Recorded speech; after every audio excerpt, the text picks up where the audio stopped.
Good morning, welcome back to my Cox's Bazar day 2 part 1। কক্সবাজারের day 2 শুরু হয়েছিল খুব বড় একটা ধোঁকা দিয়ে, আর সেটা করেছে আমাদের সাথে আমাদের ঘুম। মানে অ্যালার্ম বেজেছে, আমরা শুনেছি, তারপর আবার ভদ্র ঘুমিয়ে গেছি। আর ফলাফল সানরাইজ দেখে ফেলেছে পুরো কক্সবাজার, শুধু আমরা বাদে। তো অনেক আফসোস করে লাভ নেই ভেবে উঠে পড়লাম ঝটপট। বাইরে তখন একদম সুন্দর রোদ, হালকা বাতাস। এই ধরনের সকাল দেখলে মনে হয় আচ্ছা আজকে দিনটা ভালোই যাবে। আমি একটা সুন্দর শাড়ি পরে ঝটপট রেডি হয়ে গেলাম। এন্ড অনেস্টলি স্পিকিং, মেয়েরা শাড়ি পরে রেডি হবে আর 101টা ছবি তুলবে না, তা কি হয়? সো আমাদের রুম স্টের সুন্দর সুন্দর কর্নার গুলো বেছে বেছে খুব সুন্দর সুন্দর ফটোশুট করলাম, আর জোর করে আমার জামাইকেও আমার সাথে ফটোশুট করতে বাধ্য করলাম।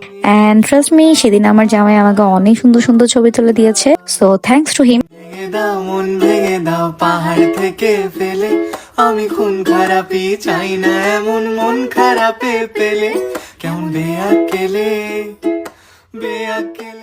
এরপর আমরা একটা রিক্সা নিয়ে চলে গেলাম ব্রেকফাস্ট হান্টিং এর উদ্দেশ্যে। আগে থেকেই প্লেসটা ফিক্স ছিল, আমরা চলে যাবো শালিক রেস্টুরেন্টে। কক্সবাজার শহরে সকালবেলা রিক্সা গুলো আমার কাছে অনেস্টলি খুবই পিসফুল লেগেছে। রাস্তাগুলো তখন একদম ছিমছাম পরিষ্কার, হালকা বাতাসে চুল উঠছিল, খুবই আরাম লাগছিল। আর দুজনে বসে বসে গল্প করে করে যাচ্ছিলাম, মাঝে মাঝে র্যান্ডম মানুষজন দেখছিলাম, আর ওই সিম্পল মোমেন্ট গুলো খুবই সুন্দর ছিল। এরপর আমরা পৌঁছে গেলাম কলাতলি মোড়ে। শালিক রেস্টুরেন্টটা আমরা আগেও ট্রাই করেছি, আর সত্যি বলতে কক্সবাজারে আসলে এখানে না খেলে ট্রিপটাই সামহাও ইনকমপ্লিট লাগে। লাস্ট 2বার যখন এসেছিলাম তখন এখানে ডিনার করেছিলাম, আর প্রত্যেকবারই খাবারের টেস্ট ছিল অসাধারণ। তো আগে থেকেই ফিক্স করা ছিল যে এবারও আমরা এখানে কিছু না কিছু ট্রাই করব। খাবার অর্ডার করার পর আমরা বসে কিছুক্ষণ ছবি তুলছিলাম, গল্প করছিলাম। এরপর আমাদের ব্রেকফাস্ট চলে এলো।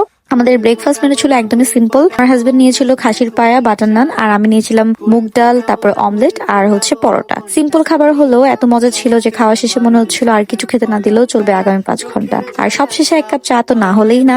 সকালে শুরুটা যদি একটা ভালো চা দিয়ে হয় তাহলে আর কি লাগে বলেন। তো চাটাও অনেক বেশি মজা ছিল। শালিক রেস্টুরেন্টের একটা জিনিস আমার খুব ভালো লেগেছে, জায়গাটা সুন্দর, ছিমছাম, শান্ত, কিন্তু অ্যাস্থেটিকের নামে বাড়তি দাম ওরা নেয় না। খাবারের কোয়ালিটি যেমন ভালো, প্রাইসও তেমন খুব রিজনেবল। এই জন্যই জায়গাটা আমার এত পছন্দের। তো যারা কক্সবাজার গিয়ে এখনো শালিকে ট্রাই করনি, ডেফিনেটলি একবার গিয়ে খেয়ে আসবে। আই হোপ তোমাদের ভালো লাগবে। আর যারা ট্রাই করেছো এক্সপিরিয়েন্স শেয়ার করতে কিন্তু ভুলবে না। ব্রেকফাস্টে আসার আগে ঘুম থেকে উঠেই আমরা আমাদের ব্যাগপত্র গুছিয়ে রেখেছিলাম। সো এখন ডিরেক্ট রিক্সা নিয়ে আগে রুমে যাচ্ছি। রুমে গিয়ে আমাদের ব্যাগপত্র নিয়ে আবার একই রিক্সাতে আমরা চলে গেলাম ডলফিন মোড়ে। এন্ড সেখান থেকে আমরা লোকাল সিএনজি করে জনপ্রতি 60 টাকা ভাড়া দিয়ে চলে যাব আমাদের নেক্সট স্টপেজ মারমেড ইকো রিসোর্টে।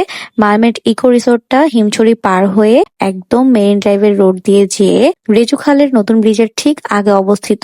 আপনারা কিন্তু চাইলে ডিরেক্ট সিএনজি নিয়েও যেতে পারেন। ডিরেক্ট সিএনজিতে 500 থেকে 600 টাকা ভাড়া পড়বে। আর যদি আমাদের মতো বাজেট ফ্রেন্ডলি ট্রিপ চান তাহলে সেক্ষেত্রে আপনারা কিন্তু লোকাল সিএনজিতে চলে যেতে পারেন, যেখানে আপনার কস্ট পড়বে 60 টাকা মাত্র। মেরিন ড্রাইভের রোডটা আমার এত কেন ভালো লাগে জানেন? কারণ একমাত্র এই রোড দিয়ে যাওয়ার সময় একপাশে পাহাড় আর একপাশে সমুদ্র দেখা যায়, আর মাঝখান দিয়ে গাড়ি চলতে চলতে মনে হয় পুরো রাস্তা জুড়েই শুধু ভিউ আর ভিউ। এভাবেই গল্প করতে করতে রাস্তা দেখতে দেখতে আমরা পৌঁছে গেলাম মারমেড ইকো রিসোর্টে। এন্ড আমাদের সেকেন্ড ডে এর জন্য স্টে লোকেশন এটাই। তখন 50% ডিসকাউন্ট চলছিল, সো আমরা এই রিসোর্টটা বুক করেছিলাম। তো এই ছিল আমাদের আজকের কক্সবাজার ডে 2 এর ব্লগ। নেক্সট ব্লগে তোমাদের সাথে শেয়ার করবো মারমেড ইকো রিসোর্টের full experience. So wait for the next blog. আল্লাহ হাফেজ।